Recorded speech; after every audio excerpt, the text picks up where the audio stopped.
The soft morning light filtered through the wide windows of JFK Airport, illuminating the bustling terminal. Travelers hurried past kiosks, their faces a mix of excitement and exhaustion. Among them was Dr. Maya Bennett, pulling a small suitcase and clutching her boarding pass.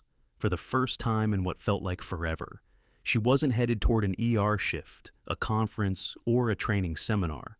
This time, she was taking a much-needed break. Her crisp white blouse was tucked neatly into tailored navy slacks, and her hair was pulled back into a sleek bun. She exuded professionalism, yet there was an undeniable weariness in her steps. At 36, Maya had climbed the ranks to become one of the youngest trauma surgeons at New York Presbyterian Hospital. But the cost had been immense. Long nights, emotional scars from loss, and the relentless weight of being a black woman in a field dominated by older, white men. She approached the gate for her first-class flight, a small luxury she had allowed herself for this Miami getaway. The whispers started almost immediately. Heads turned, eyes narrowed, and judgment rippled through the terminal. A young black woman in first class? Maya smiled to herself, unfazed. She was used to this. But what she didn't know was that today's journey would test her patience and her strength in ways she hadn't anticipated. The first-class cabin was an oasis of muted luxury.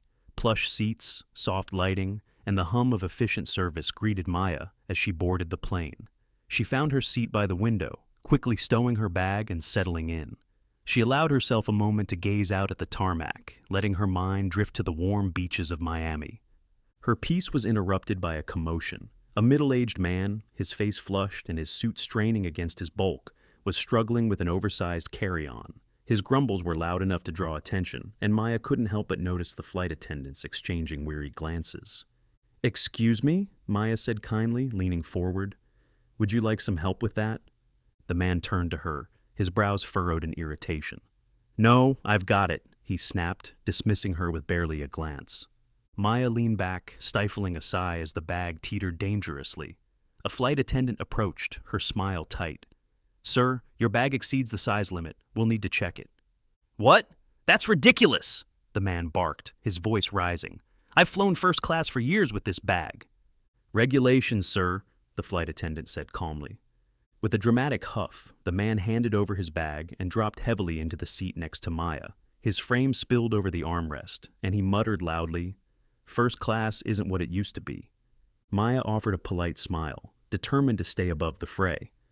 "It can be frustrating, but I'm sure they're just following safety protocols."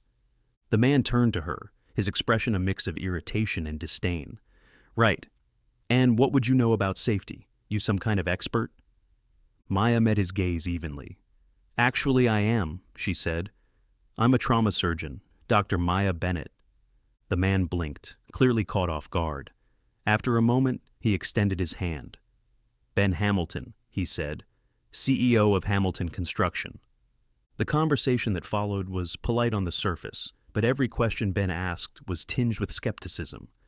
"So, a trauma surgeon, huh?" he said, his tone laced with condescension. "That must be stressful." "It is," Maya replied evenly, refusing to let his tone rattle her. "But it's rewarding, too." "Impressive for someone your age," Ben continued, his eyes narrowing slightly. "I'm guessing you had some help getting there?" Maya's jaw tightened. "I worked hard. Full scholarship to Stanford and later Harvard Medical School. It wasn't easy." Ben nodded, his smirk lingering. "Well, good for you. Guess this vacation's a well-earned break.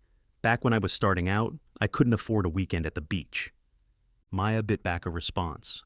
The implication that her success was somehow unearned grated on her, but she had dealt with this kind of attitude before. Instead of engaging, she turned her attention back to her book, letting his words hang in the air. An hour into the flight, the hum of the cabin was interrupted by a commotion near the front.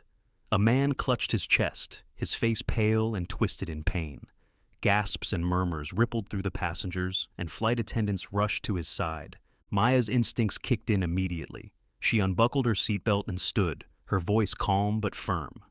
"Excuse me," she said, brushing past Ben. "I'm a doctor. Let me help." She reached the man quickly, assessing his condition with practiced precision. "Chest pain?" she asked. He nodded weakly, his breath shallow.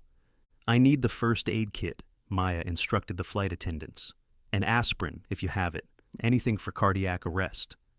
Passengers watched in stunned silence as Maya took control of the situation.